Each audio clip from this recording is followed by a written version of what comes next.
My fellow Hoosiers, we are 119 days away from a great victory in the United States of America when Indiana becomes the first state on the board to make Donald Trump the 45th President of the United States of America.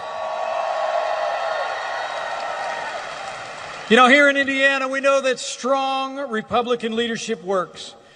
Different from our neighbors in Illinois, we have balanced budgets. We've cut taxes. We've made record investments in education and roads. And today, there are more Hoosiers going to work than ever before in the 200-year history of the great state of Indiana. That's what Republican leadership gets you. And that's exactly the kind of no-nonsense leadership that Donald Trump is going to bring to the White House this November. You know, after 7.5 years of the failed policies of Barack Obama that have weakened America's place in the world and stifled our nation's economy, we're ready for a change in this state. We're ready to put a fighter, a builder, and a patriot in the Oval Office of the United States of America. We're ready for Donald Trump to be our next president. You know, Donald Trump understands the frustrations and the hopes of the American people, like no other American leader in my lifetime since Ronald Reagan. The American people are tired. We're tired of being told. We're tired of being told this is as good as it gets. We're tired of hearing politicians in both political parties tell them that we'll get to it tomorrow while we pile a mountain range of debt on our children and grandchildren.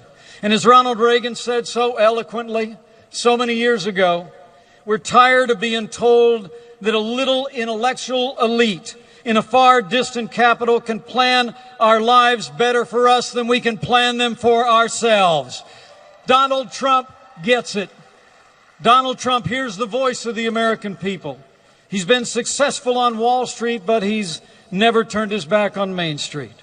He's never forgotten or forsaken the people who work with their hands, who grow the food, build our roads and bridges, tend to our sick, teach our kids, and protect our lives and our property. Donald Trump knows that the boundless potential of the American people awaits, and we can make America great again.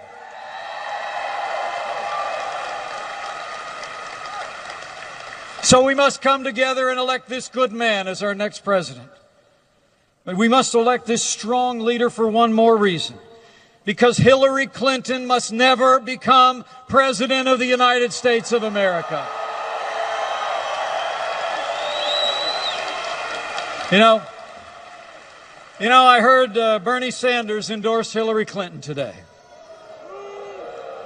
I actually served in Congress with Bernie Sanders. And let me tell you, he's the nicest socialist I ever served with in Washington, D.C.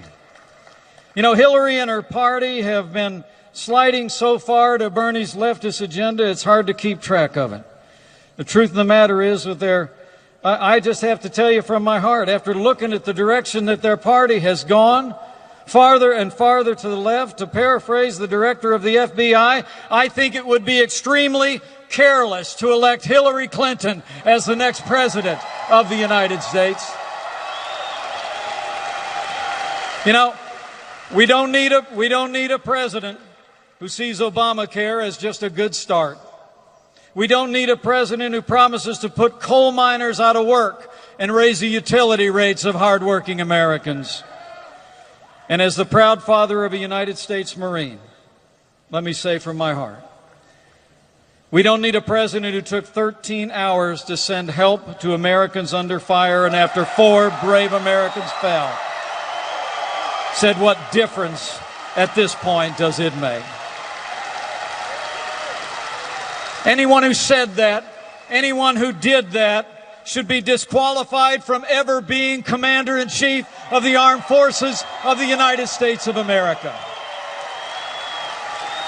So let me say, for the sake of our troops who deserve a Commander-in-Chief who will have their back, for the sake of hardworking Americans and businesses who deserve a president who will get Washington, D.C. off their back, and for the sake of a Supreme Court that will never turn its back on the God-given liberties of the American people. Let us resolve here and now that from this day forward we will unite, we will stand together, we will not rest, we will not relent until we make this good man our next president. My fellow Hoosiers, I give you the next president of the United States of America, Donald J. Trump.